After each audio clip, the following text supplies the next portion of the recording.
بالله العلي العظيم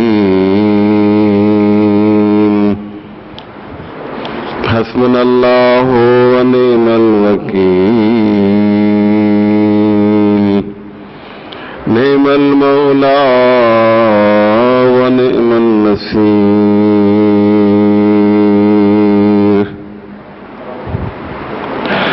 أعوذ بالله من الشيطان اللعين الرجيم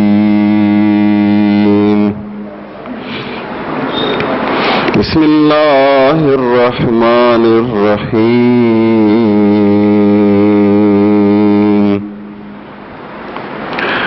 الحمد لله رب العالمين والصلاة والسلام والتحية والإكرام على سيد الأنبياء والمرسلين مولانا أبي القاسم محمد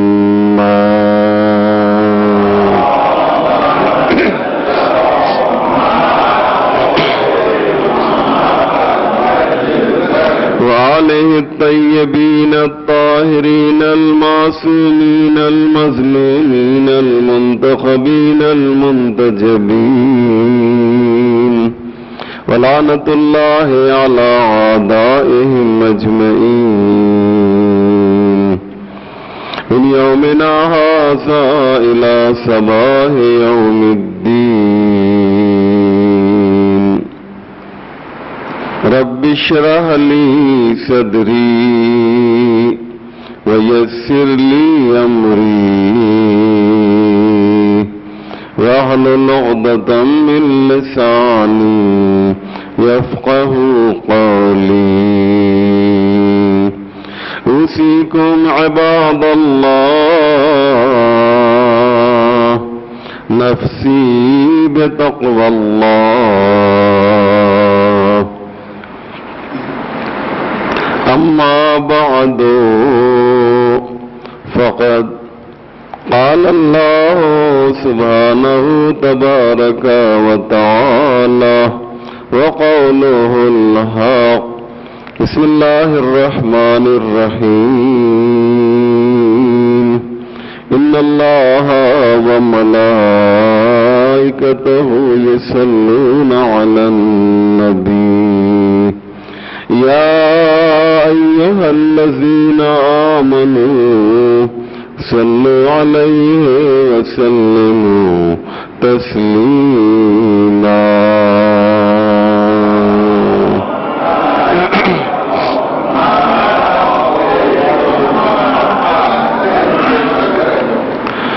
مومنین کرام، گفتگو چل رہی ہے صلوات کے بارے میں، اور اگر میرا حافظہ خطا نہ کرے تو آج صلوات سے متعلق کون سا خطبہ ہے؟ 8واں خطبہ ہے، یعنی اس سے پہلے 7 تقریر اسی موضوع پر آپ کی خدمت اقدس و بابرکت میں پیش کر چکا ہوں۔ میں نے عرض کیا چونکہ اس کا استعمال بالخصوص محبان اہل بیت کے درمیان بہت زیادہ ہے، لہذا ہمیں صلوات کی عظمت، اہمیت اور فضیلت سے واقف ہونا چاہیے۔ بہت سی حدیثیں آپ کے سامنے پیش کی، چند ختومات کا بھی تذکرہ کیا۔ آج بھی انشاءاللہ ایک ختم، ایک نسخہ آپ کی خدمت میں صلوات سے متعلق جو بہت ہی مجرب ہے انشاءاللہ پیش کروں گا۔ صلوات اسی طریقے سے ہمارے اور اہل بیت کے درمیان ایک رشتے اور ایک کڑی کا کام کرتی ہے، ایک کیل کا کام کرتی ہے۔ بہت توجہ کیجیے گا، ہمارے اور اہل بیت کے درمیان صلوات ایک رشتے کا کام کرتی ہے، ایک رابطے کا کام کرتی ہے، ایک کیل کا کام کرتی ہے، اسی طرح سے جیسے دعا عبد اور معبود کے درمیان رشتہ قائم کرتی ہے۔ کیسے اللہ سے رابطہ قائم کرنا ہوتا ہے تو ہم دعا کرتے ہیں، اور اللہ نے اسی لیے بار بار کہا ہے کہ ادعونی استجب لکم، یا اس سے ملتی جلتی باتیں۔ دعا کی فضیلت اسی لیے ہے کہ اس دعا کے ذریعے رشتہ قائم رہے اللہ سے۔ چنانچہ روایتوں میں آیا ہے کہ کبھی کبھی دعا مومن کی قبول نہیں ہوتی ہے اور غیر مومن کی قبول ہو جاتی ہے۔ اس کا سبب کیا ہے؟ اس کا سبب یہی ہے کہ خدا یہ چاہتا ہے اس کی دعا قبول ہو جائے گی تو پھر تم اس سے رابطہ قائم کرے گا نہیں، اس سے دور ہو جائے گا۔ مومن جو غیر مومن ہے وہ تو پہلے ہی سے دور ہے، اس کو دے دو، وہ آئے نہ آئے میری بارگاہ میں کیا فرق ہوتا ہے۔ لیکن پروردگار کو اچھا لگتا ہے کہ اس کا خاص بندہ جو ہے، جو مومن ہے، جو بندہ مومن ہے، جو اس کا اطاعت گزار ہے، وہ مسلسل اس سے رابطہ رکھے۔ اور رابطہ رکھنے کے لیے بہترین چیز جو ہے وہ دعا ہے۔ ایک صلوات پر محمد علیہ محمد۔ آئیے تشریف لائیے۔ السلام علیکم۔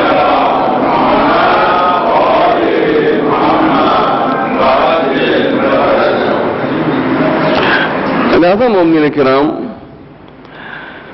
جس طرح سے دعا عبد اور معبود کے درمیان، رازق اور مرزوق کے درمیان، خالق اور مخلوق کے درمیان ایک کنیکشن کا کام کرتی ہے، اسی طریقے سے صلوات بھی محبان اہل بیت اور اہل بیت کے درمیان ایک رابطے کا کام کرتی ہے۔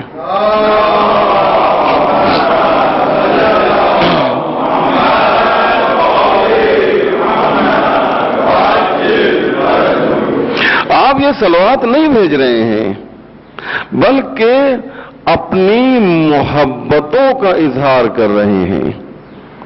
انہیں آپ کی صلوات کی ضرورت نہیں ہے، جیسے اللہ کو آپ کی دعا کی ضرورت نہیں ہے کہ آپ دعا کریں، اللہ محتاج ہے، اللہ جو ہے چاہتا ہے، یا اللہ کو آپ کی جس طرح سے نمازوں کی ضرورت نہیں ہے، بلکہ ان نمازوں سے فائدہ آپ کا ہے۔ اسی طریقے سے یاد رکھیے گا، اہل بیت کو آپ کی صلوات کی ضرورت نہیں ہے، بلکہ فائدہ آپ کا ہے۔ اب فائدے کیا کیا ہیں؟ بہت سی حدیثیں آپ کے سامنے میں پیش کر چکا ہوں، اور اس طرح کی جتنی بھی چیزیں عزیزان محترم جو شریعت نے بیان کی ہیں، جو اعمال ہیں، جو اوراد ہیں، جو وظائف ہیں، جو دعائیں ہیں، جو معصورات ہیں، یہ تمام چیزیں اور آپ دیکھیں گے عزیزان محترم تو اس میں ان کا کیا فائدہ ہے؟ یہ آیت پڑھو اور یہ دعا پڑھو تو یہ فائدہ ہوگا، اس میں فائدہ در حقیقت ہمارا ہے۔ آئیے ایک دو باتیں عرض کر دوں، جلدی وقت بہت تیزی سے گزر رہا ہے، کہ مرحوم ملا حسین کاشفی علماء کرام تشریف رکھتے ہیں، آپ ان سے پوچھیں کتنی بڑی شخصیت ہیں۔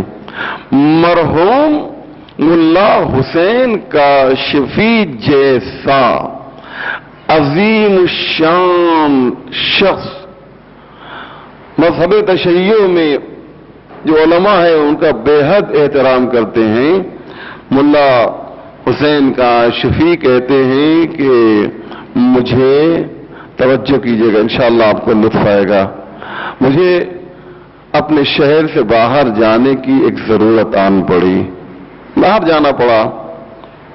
میں گیا، اپنے کچھ ساتھیوں کو لیا اور لے کر باہر گیا۔ شہر کے کچھ دور ہی نکلا تھا کہ کچھ لوگ مجھے ملے۔ راستے میں جنگل ہے، نہ آبادی ہے نہ کچھ۔ اب تو آج کی دنیا اور اس زمانے کی دنیا میں کافی فرق ہے، پھر بھی آپ دیکھیے کہ شہر سے باہر نکلیے تو آج بھی آبادی آپ کو نہیں ملتی ہے۔ کہا کچھ لوگوں کو دیکھا کہ جن کے چہرے سے پریشانی کے آثار ظاہر تھے، وہ پریشان نظر آ رہے تھے۔ میں نے ان کو دیکھا تو میں نے پوچھا کہ بھائی تم لوگ کیوں پریشان نظر آ رہے ہو؟ کہا خبردار آپ اس راستے سے آگے نہ جائیے گا۔ کہا کیوں آگے نہ جائیں؟ کہا اس لیے کہ یہ جو راستہ ہے یہاں پر کچھ خطرناک قسم کے ڈاکو ہیں جو قافلے کو لوٹ لیتے ہیں۔ ہم لوگ بچ بچا کر آ گئے ہیں، لیکن آپ ایسی غلطی نہ کیجیے گا۔ مولا حسین کاشفی کہتے ہیں کہ مجھے جانا بھی ضروری ہے، کچھ ایسی چیزیں ہوتی ہیں انسان جو ہے رسک لے کر ہی کام کرتا ہے۔ ہمارے اور آپ کے ساتھ بھی اکثر ایسے واقعات ہوئے ہوں گے کہ آج آپ باہر مت نکلیے، آج شہر کے حالات ٹھیک نہیں ہے مثلا، یا اسٹرائک ہے یا کوئی اور ریزن ہے، لیکن آپ جاتے ہیں کیونکہ کام بڑا اہم ہوتا ہے۔ مولا حسین کاشفی کہتے ہیں کہ مجھے تو جانا ہی تھا اور میں واپس نہیں آ سکتا تھا۔ میں اسی فکر میں تھا کہ یا اللہ میں کیا کروں میرے پروردگار۔ میں اسی فکر میں تھا کہ میں سو گیا اور میری نیند لگ گئی اسی راستے میں۔ تو میں نے خواب میں دیکھا کہ کوئی آیا ہے جو کہہ رہا ہے، توجہ کیجیے، اسی کے لیے آپ کو زحمت دی ہے، یہیں تک آپ کو لانا تھا مجھے۔ کوئی ہے جو کہہ رہا ہے اے مولا حسین کاشفی تمہیں گھبرانے کی ضرورت کیا ہے، تمہیں پریشان ہونے کی ضرورت کیا ہے؟ یہ سینٹنس، یہ سلوات اپنی زبان پر جاری کرو اور نکل جاؤ، تمہارا کچھ نہیں ہوگا۔ سلوات کیا ہے میں لکھ کر لایا ہوں تاکہ کسی کو ضرورت ہو تو میں ان کو دے بھی سکوں۔ سلوات یہ ہے، میں نے محنت کی ہے طلاق کتابوں میں، آپ بھی توجہ کریں۔ اگر میں محنت کرتا ہوں تو آپ کو بھی توجہ کرنی چاہیے۔ صلوات یہ ہے اللہم صلی علی النبی محمد وآلہ کما امرتنا ان نصلی علیہم وصلی علی محمد النبی وآلہ کما ينبغي علیہم وصلی علی محمد النبی وآلہ کما تحب ان نصلی علیہم۔ یہ ہے فقرہ صلوات کا۔ مولا حسین کاشفی اٹھے، خواب سے بیدار ہوئے تو اتنا لمبا میں نے پڑھا کہ آپ کو یاد ہو گیا کیا؟ آپ نے ایک بار سنا یاد کر لیا؟ نہیں نا، مجھے بھی یاد نہیں ہوتا، لیکن چونکہ انتظام پروردگار تھا لہذا جب وہ سو کر اٹھے تو یہ سارے فقرے ان کے زبان پر موجود تھے اور ان کو حفظ ہو گیا تھا، یاد کر لیا۔ مولا حسین کاشفی کہتے ہیں، سنیے، مولا حسین کاشفی کہتے ہیں کہ اب میرا دل مطمئن ہو گیا کہ دنیا کا کتنا خطرناک ڈاکو ہی کیوں نہ ہو، دنیا کا کتنا خوفناک انسان ہی کیوں نہ ہو، اب وہ مجھے اذیت نہیں پہنچا سکتا، اب وہ مجھے نقصان نہیں پہنچا سکتا، کیونکہ آج میں اس جگہ پر آ گیا ہوں کہ محمد و آل محمد کا لطف و کرم میرے اوپر ہو رہا ہے۔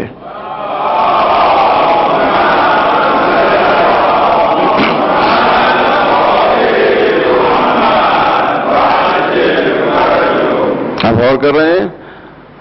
اتنا اطمینان، اتنا بھروسہ، اتنا ایمان بھی تو ایسا ہونا چاہیے نا، ایمان بھی تو ایسا ہونا چاہیے۔ وہ خوخار علاقہ ہے، آپ کی زبان میں کہہ دیا جائے، یہاں کی زبان میں چمبل گھاٹی، اگر کوئی یہ کہے کہ صاحب سامنے سے جو ہے ٹرین لوٹ لی جائے گی، آپ لوگ نہ جائیے، وہاں پر بڑے خطرناک قسم کے ڈاکو موجود ہیں، کسی کی ہمت ہوگی؟ میں آپ سے کہوں آپ یہ والی دعا پڑھ لیجیے اور چلے جائیے، یہ خواب میں کوئی دیکھے اور کہے تو شاید ہمارا ایمان اتنا مضبوط تو نہیں ہے، ڈگمگا سکتا ہے ایمان۔ لیکن ملا حسین کاشفی کہتے ہیں میں بے فکر ہو گیا، میں مطمئن ہو گیا، ایسا اعتماد، ایسا اطمینان قلب میرے اوپر ہوا اللہ کی جانب سے کہ میں نے کہا چلو ساتھیوں سے۔ اب جو میں چلا تو واقعاً مجھے دور سے خطرناک قسم کے ڈاکو دکھائی دیے۔ اب جو ڈاکو دکھائی دیے، توجہ کیجئے گا، میں نے فوراً یہ جو وظائف، یہ جو صلوات مجھے دی گئی تھی، میں نے حفظ کر لیا تھا، مجھے یاد ہو گیا تھا، میری میموری میں فٹ ہو گیا تھا، میں نے پڑھنا شروع کیا۔ میں نے پڑھنا شروع کیا تو میں نے کیا دیکھا کہ ان کو ہمارے آنے کا احساس ہی نہیں ہو رہا ہے۔ اس صلوات میں اتنی برکت تھی، اتنی برکت تھی کہ ہم تو انہیں دیکھ رہے تھے لیکن وہ ہمیں نہیں دیکھ رہے تھے۔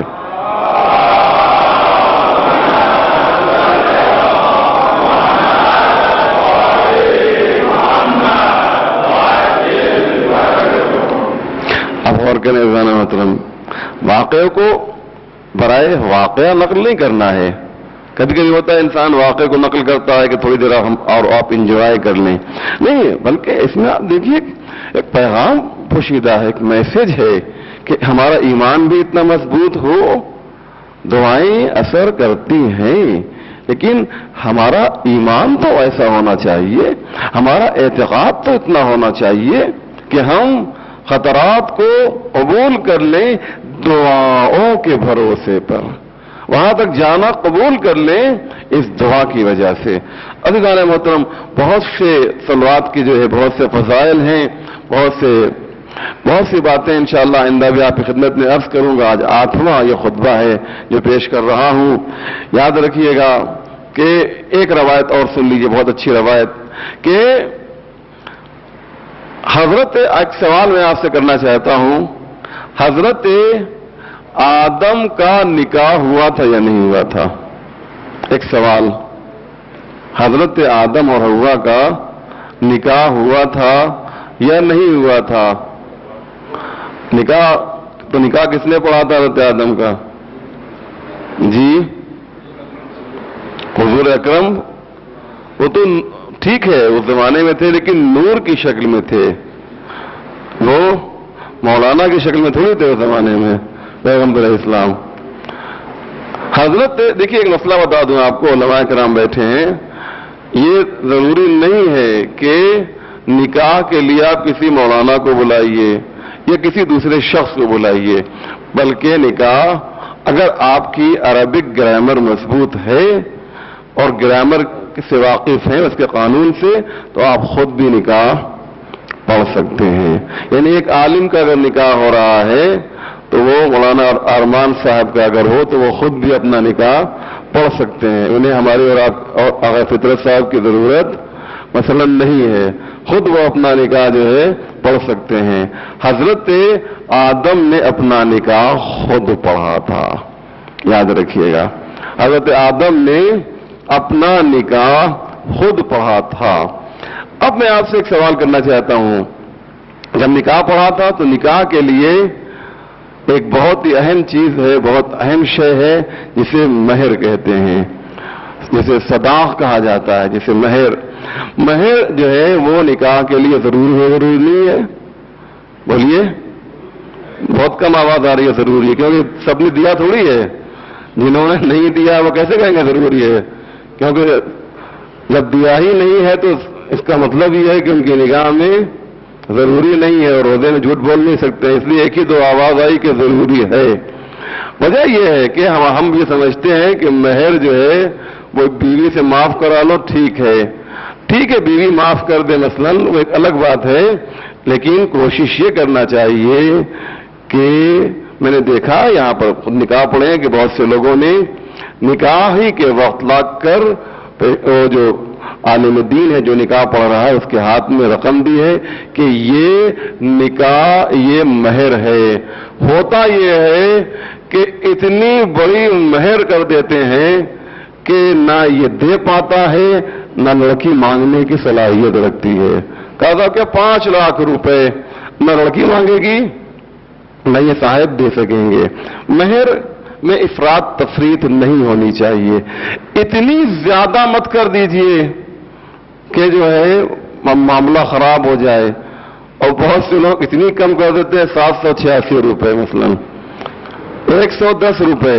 یہ بھی غلط ہے کیونکہ مہر کو کہتے ہیں عوض بضع ہے, ناموس کا عوض ہے, اس کی قیمت ہے. وہ جو عورت کی ناموس ہوتی ہے مہر یہ اس کا بدلہ ہے. لہذا کوشش کیجئے کہ اس کی ناموس کی کچھ تو عزت رکھیے. 786 عدد بہت اچھا ہے, 110 گنتی بہت اچھی ہے, لیکن مہر دینے کے لیے تھوڑی ہے. آپ سمجھ رہے ہیں؟ لہذا مہر میں افراط تفریط نہیں ہونی چاہیے. بہت سے لوگ بالکل کم کر دیتے ہیں اور بہت سے لوگ بہت زیادہ بڑھا دیتے ہیں. حضرت آدم جو ہے حضرت حوا کو مہر دینا چاہتے ہیں. اب یہاں پر مس انڈرسٹینڈنگ نہیں ہونا چاہیے کہ جو انہوں نے کیا وہی ہم بھی کریں, ہم تو ان کی لائق اولاد ہیں. تو لائق اولاد یہیں پر کیوں؟ اس لیے کہ اس وقت حضرت آدم حضرت حوا کو دے ہی کیا سکتے تھے. دنیا کی ابھی دنیا کا آغاز ہو رہا ہے. نہ سونا ہے نہ چاندی ہے نہ ڈالر ہے نہ پاؤنڈ ہے نہ سکہ ہے, کچھ نہیں ہے اس زمانے میں. حضرت حوا جو ہے نہ زیور ہے, کیا حضرت حوا کو حضرت آدم دیں گے؟ اب سنیے عزیزان محترم, تو روایت آپ کے سامنے پیش کر رہا ہوں.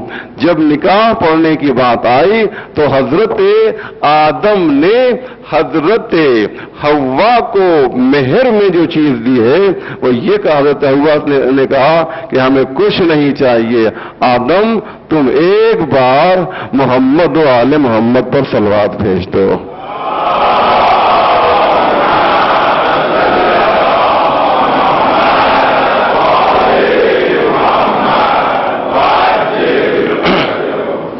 آپ غور کر رہے ہیں, حضرت حوا نے کہا ہے صلوات بھیجنے کے لیے, آدم نے نہیں کہ حوا تم صلوات بھیجو. کیا مقصد ہوا اس کا؟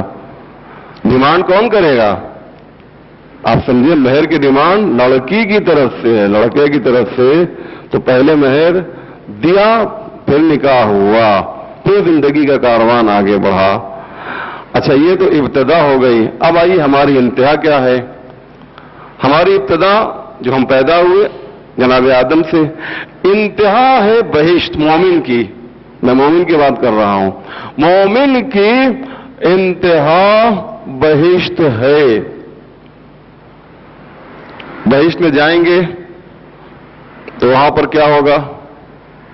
وہاں بھی کچھ ملے گا نا آپ لوگوں کو. کیا ملے گا؟ حوریں ملیں گی. جس کو تمنا ہوتی ہے وہ زور سے بولتا ہے. حوریں ملیں گی. آپ غور کر رہے ہیں؟ جب حوریں ملیں گی تو کیا فری مل جائیں گی؟ ان کے ساتھ کوئی نکاح وغیرہ نہیں ہوگا؟ یہ تو نہیں ہوگا کہ بغیر نکاح کے کچھ نہ کچھ تو ہونا چاہیے نا بھائی. تو اب آئیے روایت پیش کرتا ہوں. ایک روایت تو یہ آپ کی سنی ہوئی ہے, بہت ذاکر پڑھتے ہیں کہ یہ جو ہے مردوں کو کیا ملے گا؟ مردوں کو حوریں ملیں گی. عورتوں کو کیا ملے گا؟ جی عورتوں کو غلمان ملے گا. تو مرد تو چند بیویاں قبول کر سکتا ہے, لیکن اگر غیرت مند عورت ہے تو وہ چند شوہر قبول نہیں کرے گی. یاد رکھیے گا. تو آپ یہ کہیں کہ غلمان ملے گا تو وہ تو غلط. تو آپ سمجھ رہے ہیں. لہذا اب سنیے آپ کے سامنے روایت. مردوں کو حوریں ملیں گی یہ تو کنفرم ہے, اور ان سے جو نکاح ہوگا اس کا مہر جو ہوگا وہ محمد اور آل محمد پر صلوات ہوگا.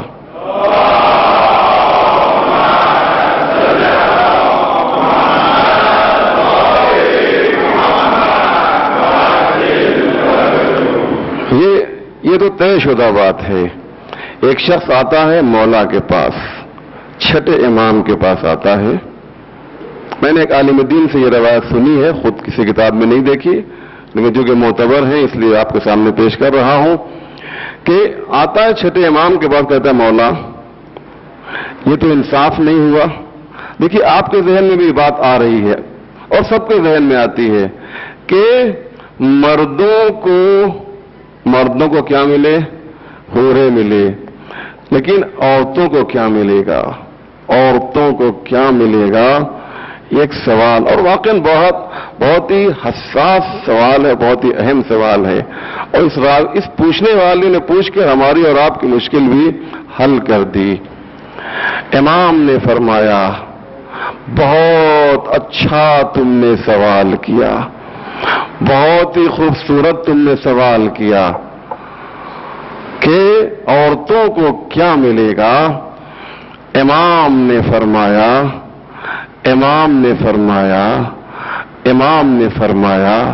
کہ اللہ عورتوں کو اتنا حسین بنا دے گا، اتنا خوبصورت بنا دے گا کہ جنت کی حسین حوریں بھی ان کے سامنے پھیکی پڑ جائیں گی. آپ غور کر رہے ہیں؟ میں نے کہا اور آپ نے سن لیا. عورت کی سب سے بڑی خواہش یہ ہوتی ہے کہ وہ خوبصورت دکھے. آپ کو تجربہ ہے نا، کتنی مرتبہ آپ کی گاڑی چھٹی ہے میک اپ کے چکر میں؟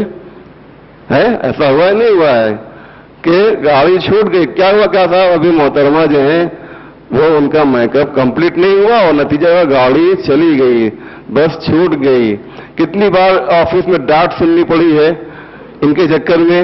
کیونکہ آپ یہ دیکھیے کہ عورت کی سب سے بڑی خواہش یہ ہوتی ہے کہ وہ خوبصورت دکھائی دے، اور اسی خواہش کے پیش نظر اللہ نے جنت میں یہ انتظام کیا کہ وہ حوریں کہ اگر آج یہاں پر آ جائیں اس دنیا میں، سارے مرد ان کو دیکھ کے بے ہوش ہو جائیں گے.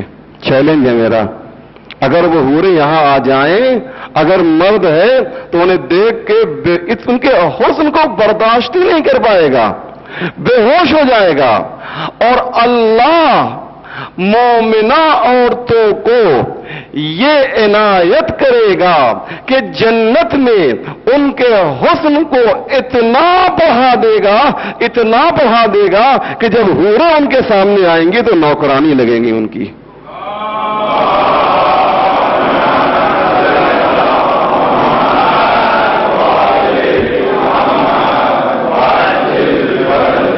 اب میری تقریر میری مائیں اور بہنیں بھی سن رہی ہیں، ان سے میں پوچھتا ہوں کہ اب اس سے زیادہ کچھ چاہیے آپ کو؟ اس سے زیادہ کہ خواہش ہے ہر عورت کہ نہیں بھائی، اب اس سے زیادہ جو ہے ہمیں کوئی اتنا جو مولا نے کہا ہے نا، چھٹے امام نے اتنا جو کہا ہے کہ اللہ کی جانب سے یہ ملنے والا ہے، بس اگر اتنا مل گیا تو اب ہمیں دنیا کی کوئی شے نہیں چاہیے اور ہم کو ہمارا شوہر مل جائے. لیکن شوہر وہی اسی وقت ملے گا کہ جب وہ شوہر دیندار ہو، عزیز ہو. اگر بیویوں کو چاہیے کہ اگر چاہتی ہیں کہ دونوں ساتھ جنت میں رہیں تو اکیلے نماز پڑھنے نہ آیا کریں. میری مائیں اور بہنیں جو میری آواز سن رہی ہیں اپنے شوہروں کو بھی لے کر آئیے تاکہ کم سے کم یہاں تو ساتھ میں رہ رہے وہاں بھی ساتھ میں رہنے کا موقع ملے. میں آپ سے سوال کرنا چاہتا ہوں، آپ مجھے انصاف سے بتائیے کہ حضرت آسیہ کا شوہر حضرت آسیہ کے ساتھ رہے گا جنت میں؟ جی فرعون کون ہے؟ حضرت آسیہ کا شوہر ہے. حضرت آسیہ مومنہ، قرآن نے ان کا قصیدہ پڑھا ہے حضرت آسیہ کا. یہ حضرت آسیہ کہاں جائیں گی؟ جنت میں.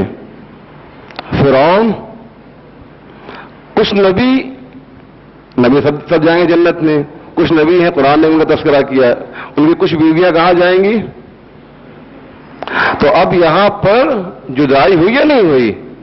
اب آئیے آپ کو خالی ایک روایت پیش کر دوں اور یہیں پہ میں اپنی تقریر کو ختم کرنا چاہتا ہوں. حضرت آسیہ جائیں گی کہاں؟ جنت میں. ہر شخص اپنی اپنی بیوی یا ہر شوہر اپنی بیوی کے ساتھ رہے گا یا ہر بیوی اپنے شوہر کے ساتھ رہے گی، اس کو یہ بھی آپ کر سکتے ہیں. لیکن حضرت آسیہ بغیر شوہر کے رہیں گی. پروردگار یہ تو انصاف نہ ہوا. بہت سی بیوی کہہ سکتی ہیں ہم کو جنت میں بھیج دو لیکن بغیر شوہر کے جو ہے، ہم کو جہنم میں بھیج دو لیکن بغیر شوہر کے ہم جنت میں نہیں جائیں گے. ہو سکتا ہے کہ ایسی ایسی بیویاں بھی ہیں. عشق ایک ایسی چیز ہوا کرتی ہے، محبت ایک ایسی چیز ہوا کرتی ہے. کہا پروردگار یہ تو انصاف نہیں ہوا کہ حضرت آسیہ تیری وجہ سے، تیرے قانون کی انہوں نے پابندی کی تو آج ان کو یہ سزا مل رہی ہے کہ جنت میں ہر بیوی تو شوہر کے ساتھ رہے، کسی مرد کے ساتھ رہے، لیکن یہ آسیہ جو ہے یہ بغیر مرد کے رہیں. یہ تو انصاف نہیں ہوا. حدیث سنیے، معتبر روایت آپ کے سامنے پیش کر رہا ہوں کہ اللہ حضرت آسیہ کے لیے بھی ایک مرد کا انتظام کرے گا، اور مرد بھی کوئی عام مرد نہیں ہوگا، بلکہ روایت یہ کہتی ہے کہ حضرت آسیہ جب جنت میں جائیں گی تو ان کی شادی پیغمبر اسلام حضرت محمد مصطفیٰ صلی اللہ علیہ وآلہ وسلم سے ہوگی.